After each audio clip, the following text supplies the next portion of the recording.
अयोध्या के राज दरबार में एक विशेष सभा बुलाई गई, जिसमें सभी महान ऋषियों ने भाग लिया, जिनमें नारद और विश्वामित्र जैसे कई ऋषि शामिल थे। सभा में चर्चा हो रही थी कि क्या भगवान राम का नाम स्वयं राम से भी अधिक शक्तिशाली हो सकता है। अधिकांश ऋषियों ने कहा भगवान राम का आत्म उनके नाम से कहीं अधिक शक्तिशाली है। हालांकि ऋषि नारद अन्य ऋषियों से असहमत थे। उन्होंने जोर देकर कहा कि राम का नाम उनके आत्म से भी कहीं शक्तिशाली है। ऋषियों ने उनकी बात से आश्चर्य जताया। ऋषि नारद ने जोर देकर कहा कि वह अपनी इस बात को सिद्ध कर सकते हैं कि राम का नाम स्वयं राम से भी अधिक शक्तिशाली है। जब सभा समाप्त हो गई, ऋषिगण विदा होने लगे तो नारद मुनि हनुमान जी के पास गए और उनसे कहा कि वह सभी ऋषियों का सम्मान करें, लेकिन विश्वामित्र जी को छोड़ दें, क्योंकि वह खुद एक राजा हैं। हनुमान जी नारद जी का बहुत ही आदर करते थे, इसलिए उन्होंने उनकी आज्ञा का पालन किया।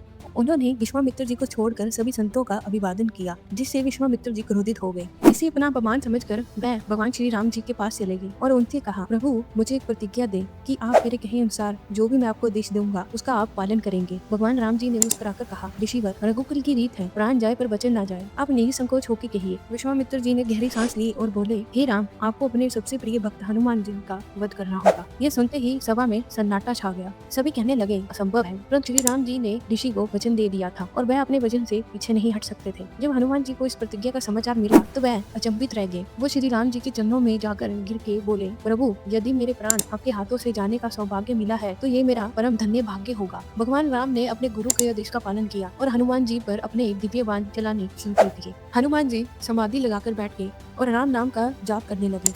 श्री राम जी ने धनुष उठाया और हनुमान जी पर बाण चलाया, परंतु वह बाण जाकर हनुमान जी के चरणों में गिर गया। ये देखकर श्री राम जी ने और भी शक्तिशाली बाण उन पर छोड़े, लेकिन वह सारे बाण हनुमान जी को कोई हानि नहीं पहुंचा सके। अंततः श्री राम जी ने ब्रह्मास्त्र का साधन किया। हनुमान जी अपने ध्यान में लीन थे और राम नाम का जाप करते रहे। जैसे ही ब्रह्मास्त्र हनुमान जी की ओर बढ़ा, हनुमान जी ने जोर से जय श्री राम का उच्चारण किया और समर्पण भाव से भगवान के चरणों में गिर पड़े और वहीं एक चमत्कार हुआ।